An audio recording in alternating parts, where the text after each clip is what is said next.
안녕하세요. 저는 지방의 작은 도시에서 이발소를 운영하는 60대 남자입니다.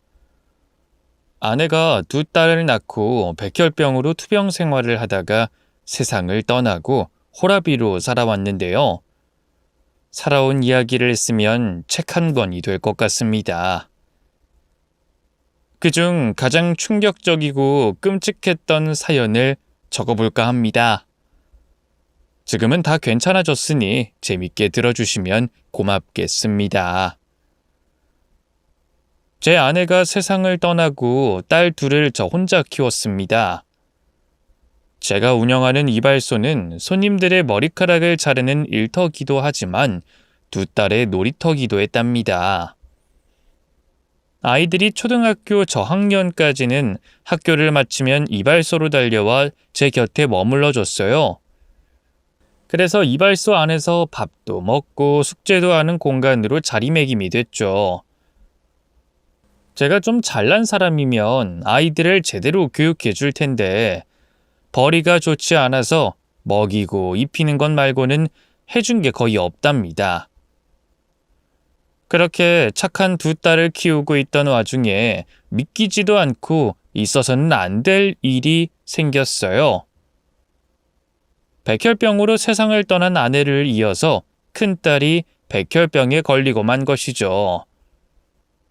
평소에 건강한 모습만 보여서 아무것도 몰랐는데 어느 날 갑자기 놀다가 쓰러져서 병원에 데려갔더니 백혈병이라고 하더군요.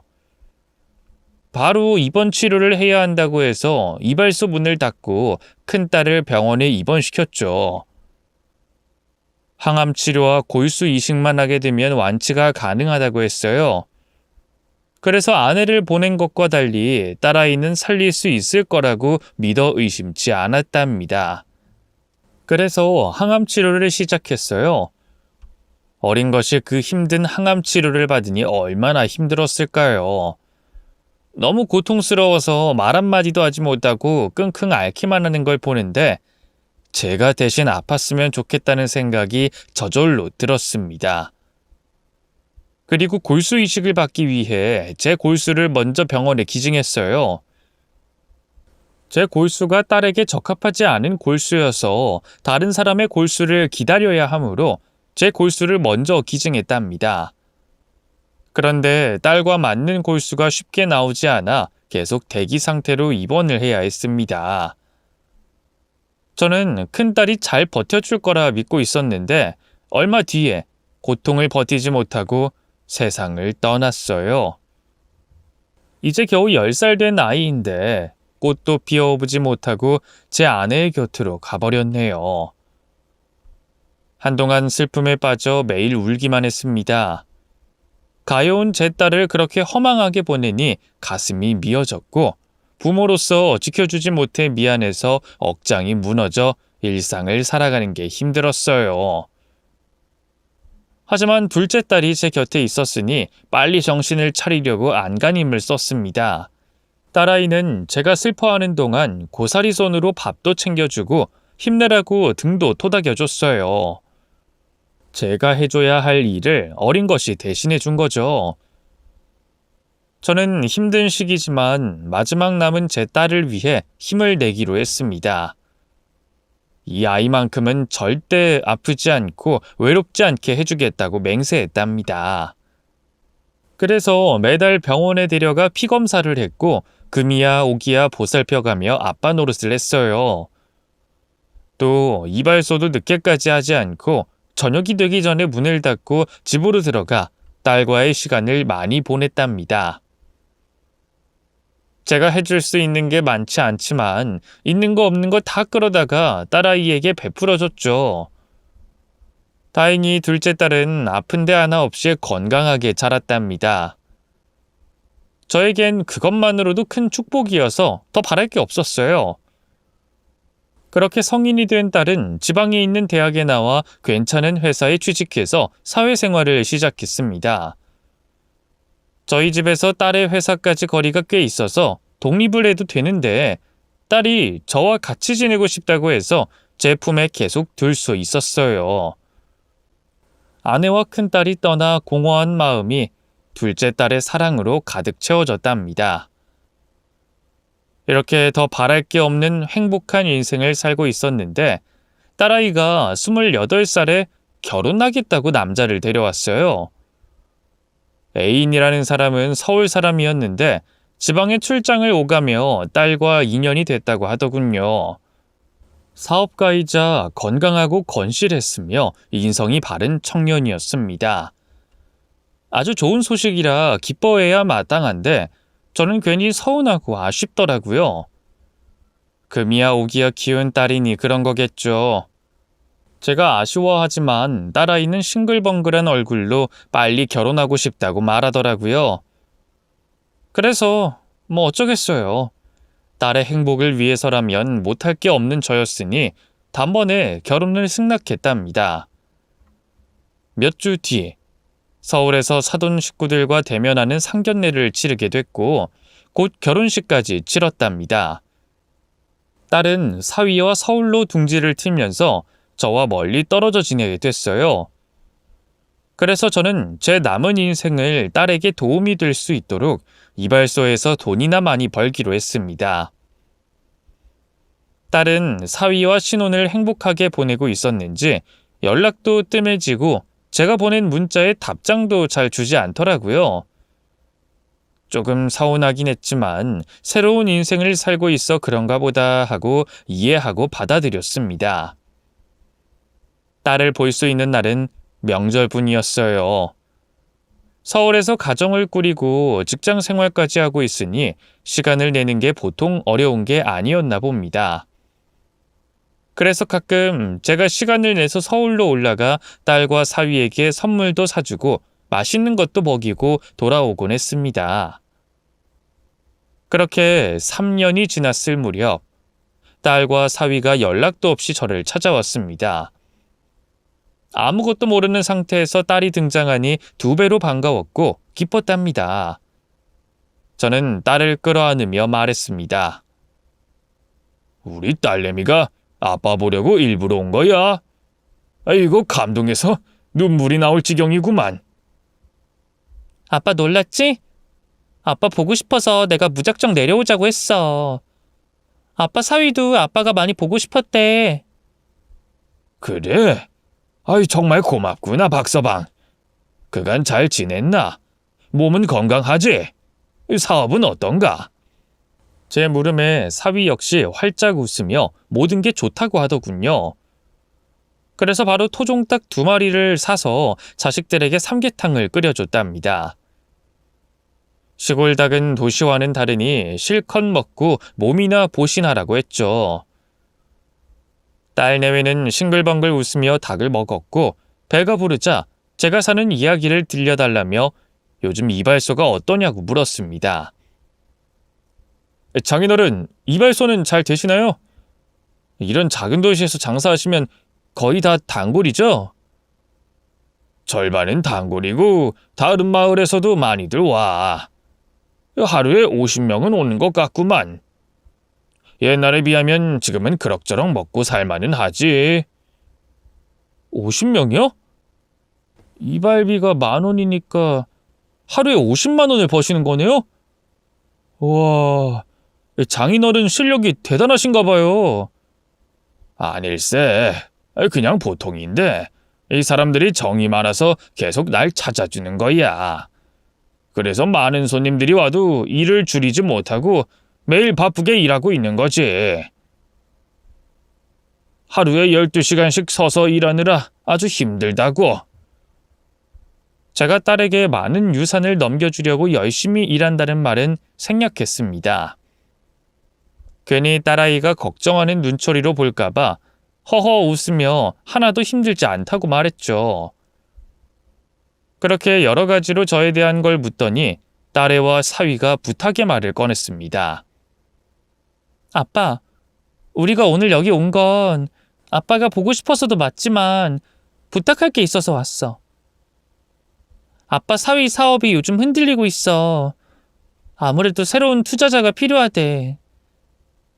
장인어른, 면목 없습니다. 제가 희선이 데려가면서 평생 호강시켜 주겠다고 했는데 꼴이 이렇게 됐네요. 사업은 많이 어려운 건 아니고요. 경쟁 업체가 많이 늘어나서 확장을 할 계획입니다.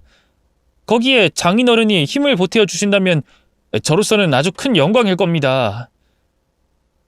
사위는 사업가 아니랄까봐 말을 청산유수 그 자체였답니다. 사위가 혼자 와서 부탁했으면 절대 도와주지 않았을 텐데 딸아이가 도와달라고 하니 아비로서 가만히 있을 수 없겠더라고요. 그래서 얼마나 필요하냐고 물었더니 아주 큰 금액을 말하더군요. 거의 전 재산을 다 줘야 할 판이었답니다. 그래도 어쩌겠습니까? 딸이 잘 사는 걸 계속 보려면 도와줘야 했습니다. 그래서 그동안 딸을 위해 저축한 통장을 내놨고 부족한 건 제 집을 담보로 대출받아 주겠다고 말했습니다. 이보게 박서방, 내가 해줄 수 있는 건 다 해주겠네. 대신 내 부탁도 들어줘야 해. 아이고 장인어른, 말씀만 하십시오. 무슨 부탁이든 다 들어드리겠습니다. 내 딸 아프게 하지 말게나. 몸도 마음도 항상 건강하게 해줘야 해. 자네가 옆에서 잘 살펴주고 아껴주고 사랑해주란 말이네. 만약 내 딸 힘들게 하거나 다치게 하면 절대 가만두지 않을 거야. 무슨 말인지 알겠나? 여부가 있겠습니까? 당연히 제가 할 도리지만 장인어른이 이렇게 부탁하시니 더 확실하게 지켜주겠습니다. 그렇게 전 재산을 주면서 사위에게 딸을 다시 한번 잘 부탁한다고 전했습니다. 그러자 딸아이는 눈시울을 붉히며 말하더군요. 아빠, 미안해. 내가 효도를 해도 모자랄 판에 이런 식으로 아빠 재산을 받아버려서. 내가 나중에 진짜 호강시켜줄게. 아빠 사위가 더 크게 성공하면 멋들어진 집도 한 채 사드리고 빵빵한 외제차도 한 대 뽑아줄게. 아서라, 난 지금 사는 집이 좋다. 네 엄마랑 언니의 추억도 깃들어 있고 희선이 너 온기도 남아있어서 여기가 좋다고. 비록 낡은 집이긴 해도 내가 죽기 전엔 절대로 무너지지 않을 거야. 하여튼 우리 아빠는 순정파의 낭만파라니까. 아빠, 진짜 고마워. 앞으로는 자주 찾아뵐게요. 그래, 서울 잘 올라가서 몸 건강히 지내거라. 다른 거 다 필요 없고 그 남편한테 사랑받고 아프지만 않으면 된다고. 저는 혹시나 하는 마음에 피검사를 자주 하라고 일러줬습니다. 제 아내와 큰딸처럼 백혈병에 걸릴까봐 걱정이 됐으니까요. 그렇게 딸과 사위는 저에게 재산을 받고 서울로 떠났습니다. 딸이 서울에서 잘 살겠거니 생각하고 이발소에서 일만 하며 지냈어요. 혼자 청승맞게 집에 누워있는 것보다 일을 하며 시간을 보내는 게 좋을 것 같아 아침부터 늦은 밤까지 이발소에서 머물렀죠. 그러다 보니 시간이 참 빨리도 갔습니다. 딸과 사위가 다녀간 지 벌써 한 달이나 지나 있더라고요. 마침 딸아이 목소리가 듣고 싶었는데 이 타이밍이 기가 막히게 사위에게 전화가 걸려왔습니다. 저는 아주 신나서 반갑게 전화를 받았어요. 오, 박서방, 마침 전화 잘했네. 자네 그 사업은 이상 없이 잘 되고 있는 거지? 장인어른, 큰일 났습니다. 희선이가 크게 다쳤어요. 뭐라고? 어디를 얼마나 다친 거야? 지금 수술실에 들어갔어요. 정말 죄송합니다. 내가 지금 바로 올라가겠네. 병원 위치가 어딘지 문자로 보내게. 저는 손님 머리를 자르다 말고 죄송하다 사과하고 이발소 문을 잠그지도 않고 뛰쳐나갔습니다. 오래된 자동차를 끌고 서울을 향해 달려갔어요. 도로가 막히지 않고 과속까지 하는 바람에 절반의 시간을 단축해서 딸이 수술받고 있다는 병원에 도착했답니다. 수술실 앞에 초조하게 앉아있는 사위의 모습이 눈에 들어와 바로 큰 목소리로 불렀습니다. 박서방, 이게 어찌된 일이야? 내 딸이 어쩌다가 사고가 난 거야? 장인어른, 죄송합니다. 이게 다 저 때문입니다. 사위는 울먹이며 사고 설명을 해주더군요. 사위가 운전하는 차에 딸아이가 조수석에 탔고 고속도로를 달리고 있었대요. 그런데 사위가 졸음운전을 하면서 갓길에 고장으로 서 있던 덤프트럭을 들이박았답니다. 저는 이 말을 듣고 두 손으로 머리를 쥐어뜯으며 괴로워하곤 눈물을 흘렸습니다. 아내와 큰딸을 보낸 것도 모자라 이젠 막내딸까지 위험한 상황이니 정신이 온전치 못하겠더라고요. 한참 동안 울고 불다가 곧 사위의 몸을 살펴봤어요. 제 딸과 한 차를 타고 가다가 사고가 났는데 사위는 믿지 못할 만큼 아주 멀쩡해 보였습니다. 그래서 바로 따지듯이 물었습니다. 박서방, 자네는 왜 아무렇지 않은 거지?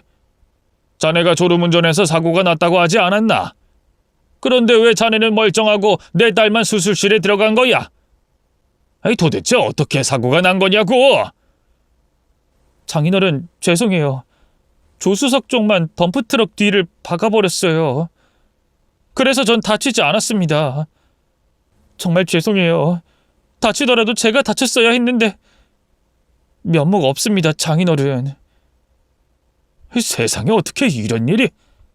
그래서 내 딸은 어떻게 되는 건가? 의사가 뭐라고 하면서 수술실에 들어갔어? 저도 잘 모르겠어요. 정신이 없어서 무슨 말을 어떻게 했는지 하나도 기억이 나질 않아요. 저는 가슴이 찢어질 것 같은 고통을 느끼며 주변을 돌아보며 아무 의사나 붙잡고 제 딸의 상태를 물었습니다. 하지만 다들 아무것도 모른다며 수술실에서 의사가 나오길 기다리라고 하더군요. 아직 슬퍼하면 안 될 것 같아 정신을 바짝 차리고 기다렸습니다.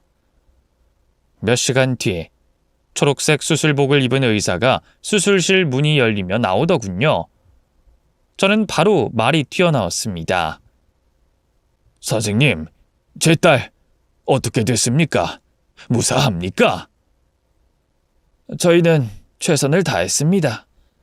이제부턴 환자 의지가 중요합니다. 그게 무슨 말입니까? 위험하다는 말인가요? 섣불리 판단할 순 없지만 아직은 위험한 상황이에요. 중환자실에서 며칠 두고 봐야 할 것 같습니다. 그 말을 듣자 다리에 힘이 풀려 주저앉고 말았습니다. 그리고 참아온 눈물을 터뜨리며 큰 소리로 오열했답니다. 그러자 옆에 있던 사위도 눈물을 터뜨리더군요. 이 모든 게 자기 잘못이라며 스스로 자기 뺨을 때리기도 했답니다. 중환자실에 옮겨진 딸을 보려고 자리를 옮겼어요. 꽉 막힌 유리 너머에 산소호흡기를 차고 누워있는 딸은 많이 말라 있었고 작은 움직임도 보이지 않았습니다. 저는 너무 화가 나 사위의 가슴을 치며 말했어요. 자네, 나랑 약속하지 않았나? 내 딸 아프게 하지 않게 해주겠다고 말이야. 그런데 이 사달을 내? 죄송합니다, 장인어른. 입이 10개라도 드릴 말씀이 없습니다. 제가 저기 누워 있어야 했는데 정말 죄송합니다. 저는 사위 탓을 했지만 그런다고 달라질 게 없는 걸 깨닫고 비난을 거뒀습니다. 저와 사위는 뜬 눈으로 이틀의 시간을 보내며 딸이 깨어나기만을 기다리고 있었어요. 의사와 간호사들에게 딸 상태가 어떠하냐고 수십 번을 물었는데 다들 쉽게 입을 열지 않더라고요. 그러다 수술한 의사가 저에게 와서 아무래도 마음의 준비를 해야 할 것 같다는 말을 하더라고요. 저는 그게 무슨 소리냐고 소리를 꽥 지르며 당장 제 딸을 살려놓으라고 멱살까지 잡고 행패를 부렸답니다. 병원 보안 요원들이 몰려와 저를 뜯어말리자 저는 실신하고 말았습니다. 아내와 큰딸에 이어 막내딸까지 보내야 한다니 제정신으로 버티기 어려웠죠. 그리고 몇 시간 만에 깨어났더니 제가 응급실 철제 침대에서 링거를 맞고 있더군요. 저는 마음을 가라앉히고 이성을 찾으려고 했는데 쉽게 충격이 가시지 않았습니다. 링거 바늘을 뽑고 다시 중환자실 앞에 서서 딸을 지켜봤어요. 여전히 미동도 없이 호흡기에 연명하고 있는 걸 보게 됐죠. 가슴이 무너지고 하늘이 원망스러웠어요. 이 모든 게 꿈이 아니라는 게 서글프고 화가 났답니다. 그렇게 계속 딸아이를 지켜보는데 사위가 보이지 않았습니다. 잠시 어딜 갔나 해서 전화를 걸어봤죠.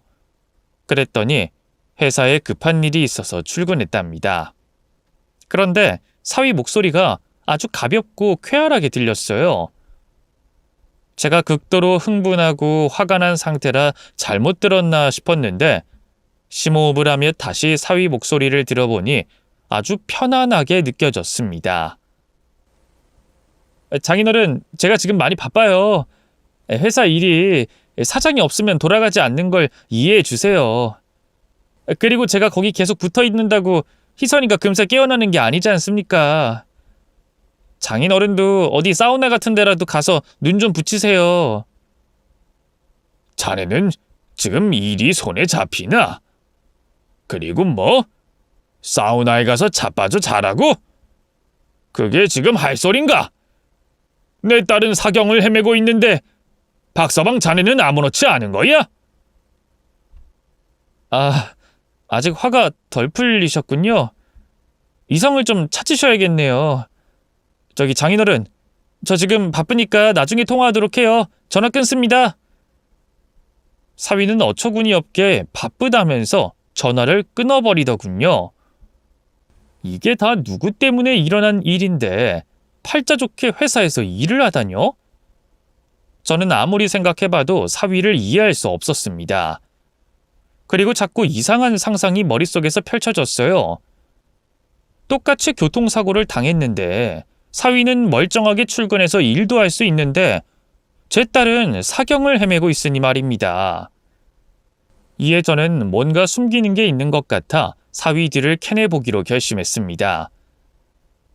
병원 간호사에게 제 연락처를 남기고 딸이 깨어나거나 다른 문제가 생기면 연락달라고 전하면서 말이죠. 그래서 딸 신혼집 앞에 갔는데 이삿짐 직원들이 짐을 빼고 있었습니다. 그래서 당장 사위에게 전화를 걸었더니 이사는 예정돼 있던 거라 어쩔 수 없이 진행한다고 말했습니다. 다른 집주인이 아파트에 들어와야 한다면서 말이죠. 제 딸이 생사를 오가는 상황에 이사를 한다는 게 너무 이상해서 사위에게 더 큰 의심이 들었습니다. 몇 시간 뒤 병원에 들어가서 사위와 다시 얼굴을 맞대고 대화를 나눴어요.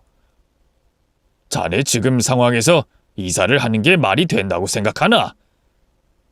장인어른, 제가 말씀드렸잖아요. 이사는 전부터 계획한 일이라고요. 당장 다른 사람이 이사를 들어와야 해서 집을 비워줘야 한다고요. 절 이상한 놈으로 생각하시는데 좀 불쾌합니다. 정말 그런 건가? 내가 괜히 시비로 자네를 불편하게 만든 거야? 네, 그렇다니까요. 그리고 제가 집에서 노는 사람도 아닌데 왜 자꾸 전화를 거시는 거예요? 희선이가 깨어나면 간호사들이 알아서 연락을 준다잖아요. 그리고 이렇게 죽치고 있는다고 바뀌거나 달라지는 게 없단 말입니다. 저 그만 가봐야 해요. 저는 사위에게 옅은 미소를 보이며 삐뚤어진 넥타이를 바로잡아줬습니다. 자네 말이 맞아. 내가 괜히 자네 괴롭힌 것 같구만. 가서 일 보게. 무슨 일이 있으면 바로 연락해 줌세. 진작 그러시지. 알겠습니다. 저는 그럼 회사 들어가 볼게요. 사위는 진한 향수 냄새를 풍기고 병원을 떠났습니다. 그리고 저도 사위 몰래 뒤를 따라 나갔습니다. 조금 전 사위 넥타이를 만져주면서 소형 마이크를 달았기 때문에 1km 이내의 대화를 모두 엿들을 수 있었답니다. 그래서 차를 타고 떠나는 사위 뒤를 추격하기 시작했어요. 회사 사무실 앞에 도착한 사위는 건물 안으로 들어갔고 저는 근처 주차장에 차를 세우고 제가 채운 소형 마이크에서 소리가 잘 들리는지 확인해 봤습니다. 다행히 사위가 말하는 그대로 모두 잘 들리더군요. 회사에서는 일적인 대화가 오가서 특별히 건진 건 없었답니다. 그래서 해가 질 때까지는 주차장에서 기다리기만 했죠. 이윽고 회사 건물에서 나온 사위가 차에 올랐고 어딘가로 향했습니다. 고급 아파트 단지에 들어가길래 따라갔는데 경비원이 제 차를 막아서더군요. 주민이 아니면 차를 가지고 들어갈 수 없다며 막아섰습니다.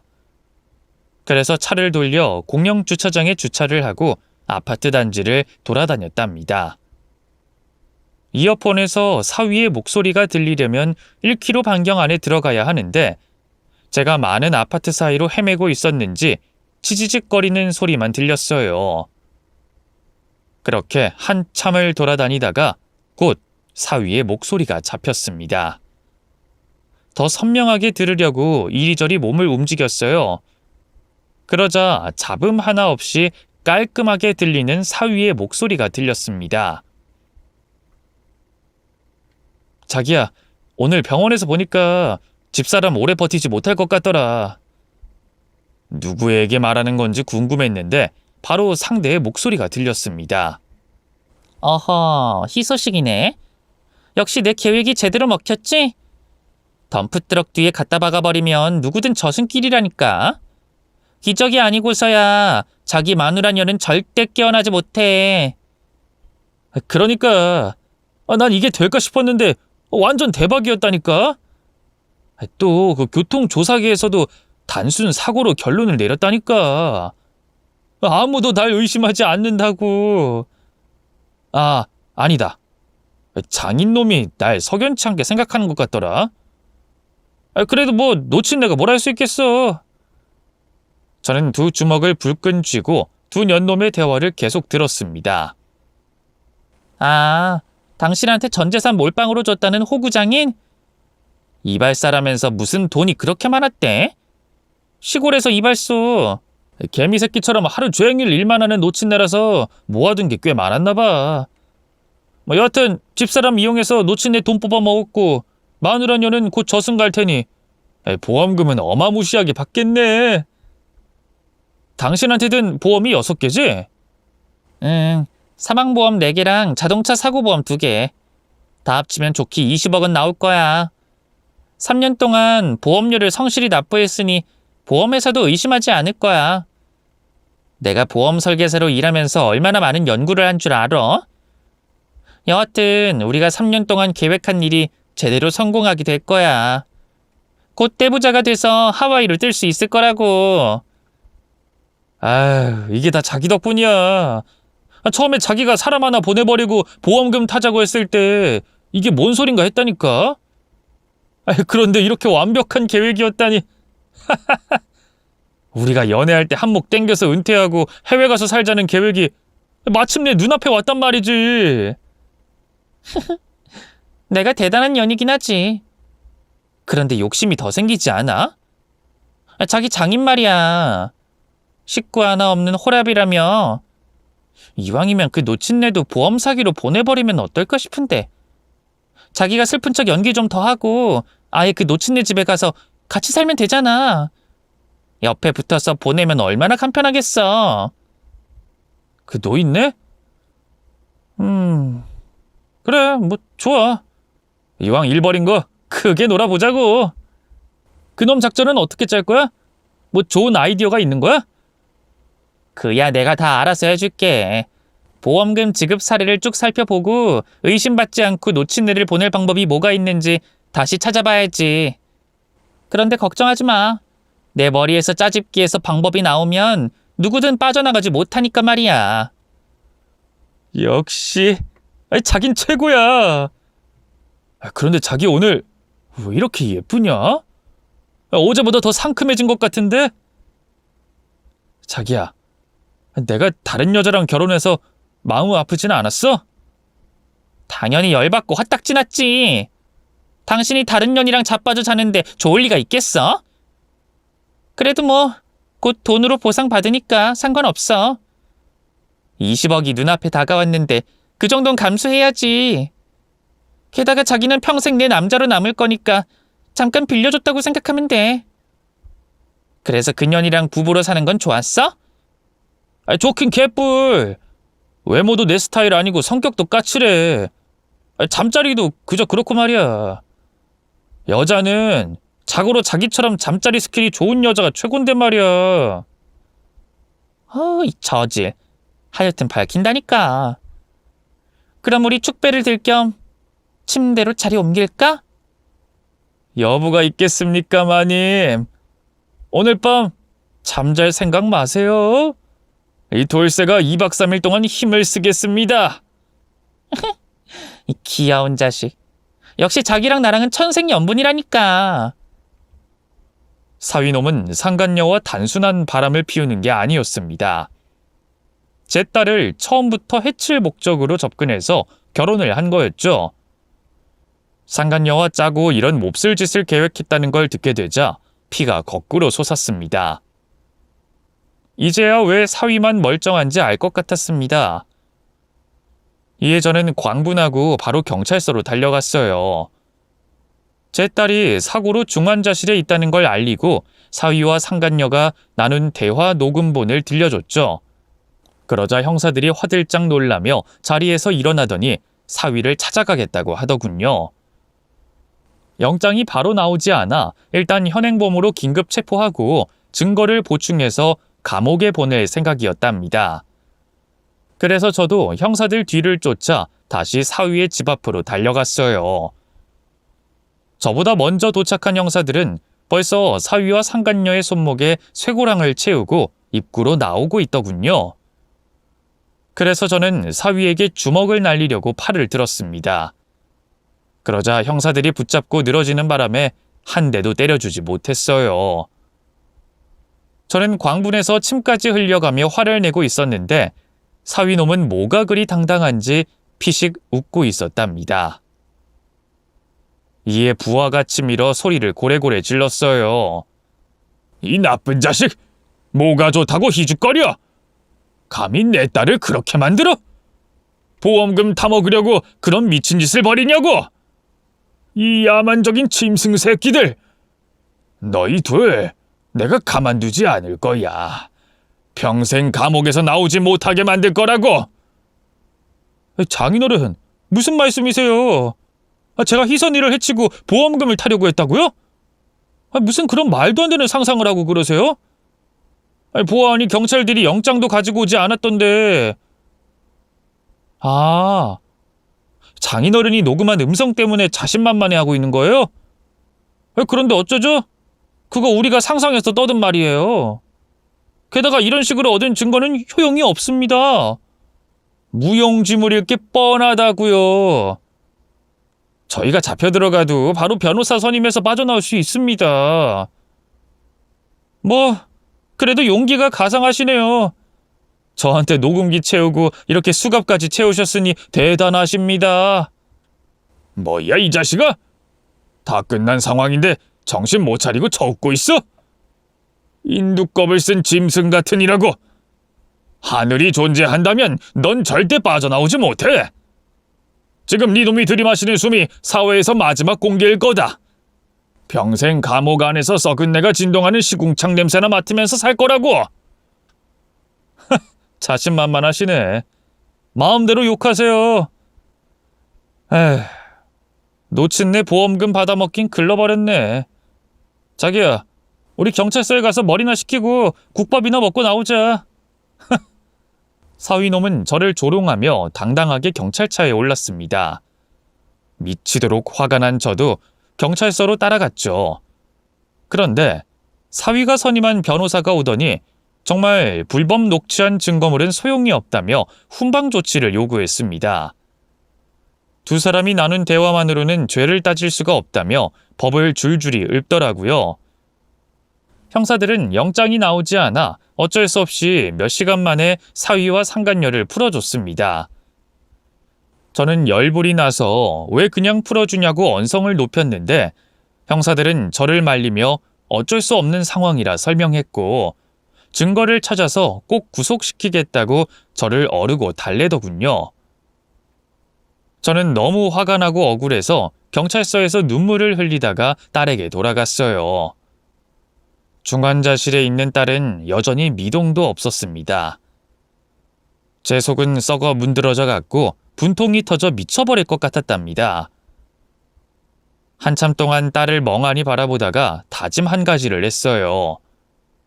제 딸을 이렇게 만든 두 년놈들에게 복수하기 전까지는 눈물을 흘리지 않겠다고 말이죠. 그날 이후로 저는 병원과 사위 집 근처를 배회했어요.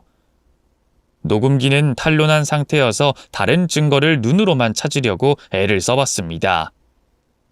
하지만 형사들도 찾지 못하는 걸 제가 찾는 건 아주 어려운 일이었습니다. 몰래 엿보는 것 말고는 할 수 있는 게 없었죠.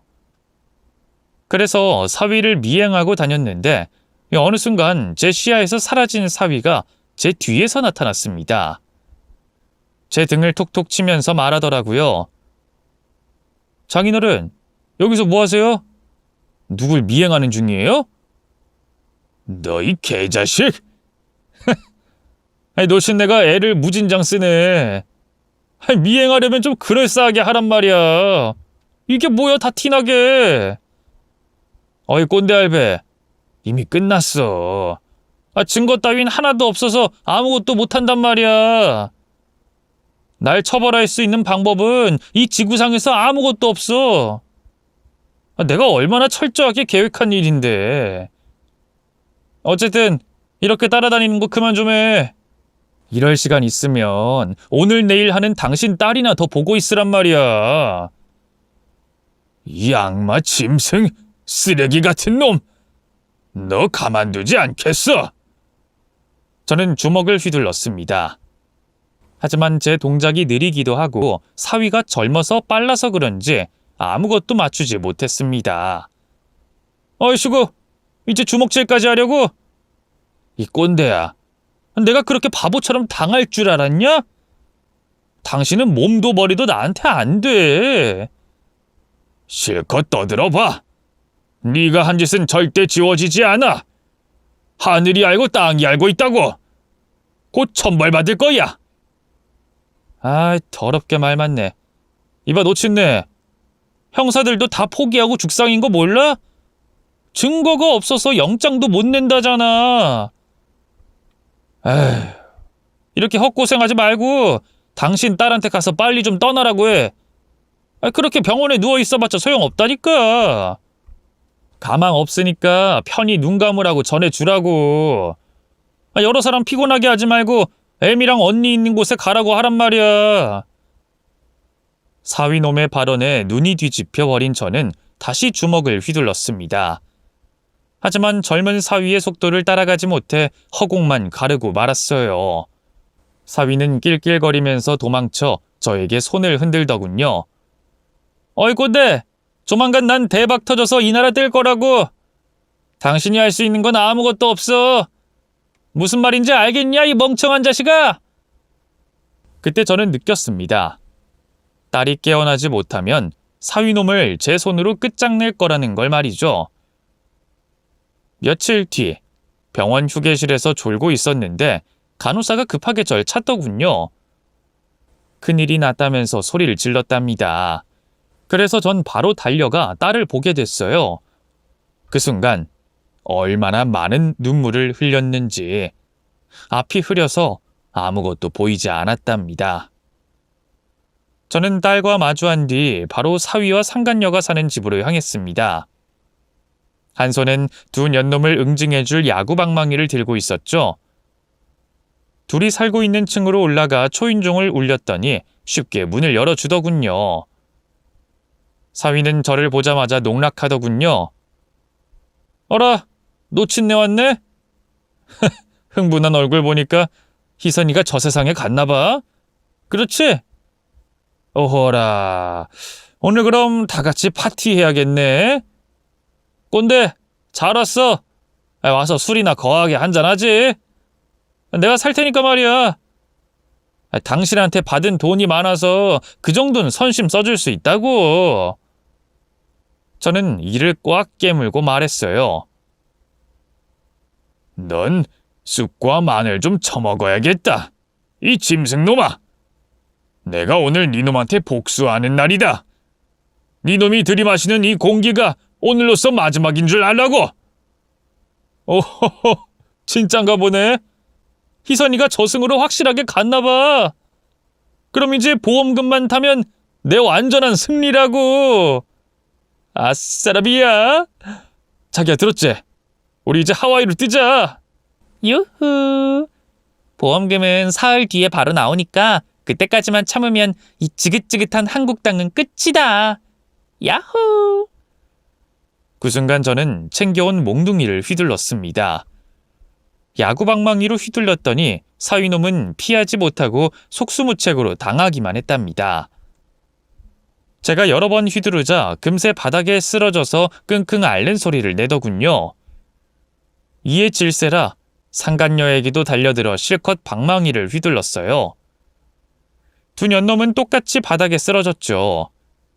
사위놈은 핸드폰을 꺼내더니 112를 누르더군요. 야, 이 노친네야. 당장 나가지 않으면 경찰 부르겠어. 조용히 나가면 아무 일도 없는 일로 해주지. 내가 한 짓이 있으니까 몇 대 맞아주는 거로 끝내잔 말이야. 빨리 꺼지시지. 경찰? 신고할 필요 없어. 어차피 경찰들이 여기로 오고 있으니까. 그게 무슨 소리야? 경찰들이 여기로 온다고? 이 노친네가 딸이 돼져서 쳐 돌았나? 내 딸이 죽었다고? 난 그런 말 한 적이 없는데.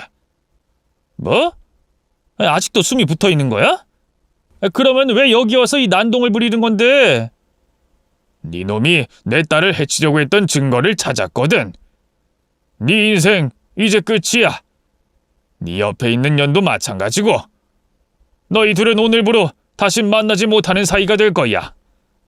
그러니 하고 싶은 말이 있으면 지금 많이 해두는 게 좋을 거다. 그럴 리가 없어. 사고 난 차도 폐차시켰고 아주 작은 증거도 남아있지 않다고. 우리가 얼마나 완벽하게 작전을 짰는데. 아, 이 노친네 지금 발악하는 거구나. 괜히 우리 입으로 실토하게 하고 또 몰래 녹음하려는 거지? 그런데 어쩌지? 난 솔직하게 말하지 않을 거거든. 설사 그렇게 말했다고 해도 네 놈이 몽둥이 들고 설쳐서 듣고 싶은 말을 해줬다고 구락가면 그만이야. 꼰대 네가 무슨 짓을 해도 우리를 이길 수 없어. 그때 봤잖아. 내 변호사가 한 방에 훈방시켜주는 거. 무슨 증거를 가져와도 우린 절대 잡히지 않는단 말이야. 저는 피식 웃으며 대답했습니다. 그래, 그렇게 나와야지. 네가 순순히 불면 재미가 없단 말이야. 해견아, 자수라도 해서 가명이 되면 나와 내 딸이 억울하잖아. 내가 지금 너희들을 패주러 온 건 니들을 볼 수 있는 날이 지금밖에 없기 때문이다, 이 짐승들아. 이번엔 누구 먼저 패줄까? 에랄 모르겠다. 한꺼번에 두들겨 패줘야겠어. 저는 계속해서 방망이를 휘둘러 두 년놈을 제대로 응징해주고 있었습니다. 그런데 잠시 후 현관문이 열리며 형사들이 들어왔습니다. 그리고 바로 저를 말리며 두 년놈에게서 떨어뜨려 놓았습니다. 그러자 사위가 앓는 소리를 하며 말했어요. 형사님들, 저 노친네 좀 빨리 치워줘요. 왜 여기 온 줄은 모르겠지만 지금 잡아가야 할 사람은 저 노친네가 분명해 보이네요. 내 말 맞죠? 이에 형사 하나가 영장을 꺼내며 말했습니다. 박천민 씨, 조간나 씨, 당신들을 보험 사기 및 김희서 씨를 해치려 한 범죄로 체포합니다. 묵비권을 행사할 수 있으며 변호사를 선임해도 됩니다. 자, 그럼 순순히 수갑 차고 따라오시죠. 뭐야? 이거 당신들 무슨 증거로 날 체포하겠다는 거야? 영장 내준 검사 새끼 이름 대봐. 너희들 증거 조작한 거지? 무슨 증거인지 당장 말해봐. 사위가 하얗게 질린 얼굴로 끝까지 발악하자 제가 피식 웃으며 형사 대신 대답해줬습니다. 이 개자식아, 내 딸이 바로 증거야. 지금 회복해서 말도 할 수 있다고. 지난주에 일반 병실로 옮겨졌고 오늘 의식을 차리고 눈을 떴다고. 그리고 희선이가 다 말해주더군. 이놈이 야밤에 갑자기 여행 가자고 했다면서. 내 딸은 조금 이상하지만 남편이 널 믿고 따라 나섰다고 했어. 그리고 차에 올라타자마자 네 놈이 건네준 바카스 마시고 차 안에서 잠이 들었다고 하더군. 고의로 사고를 내기 전 네 놈이 저승으로 잘 가라고 말한 것까지 모두 기억하고 있단 말이야. 살아남은 내 딸이 증거자 증인이고 목격자야. 알아들어? 이 인두껍을 쓴 짐승놈아. 네 인생과 네 애인녀는 이제 끝이야. 지금 너희들은 절벽 위에 서 있는 셈이라고. 그게 무슨 소리야? 희선이가 깨어나다니. 그리고 다 기억하고 있다고? 이게 다 무슨 개소리야. 의사가 분명 가망 없다고 했는데 어떻게 깨어날 수가 있어? 이건 뭔가 잘못됐어. 네 놈이 한 짓을 하늘이 용서하지 않으려고 내 딸을 깨웠나 보지. 어쨌든 넌 오늘이 사회에서의 마지막 순간이다. 영영 교도소 담벼락을 넘어오지 못할 거라고. 네 미치광이 보험 설계사 애인까지 말이야.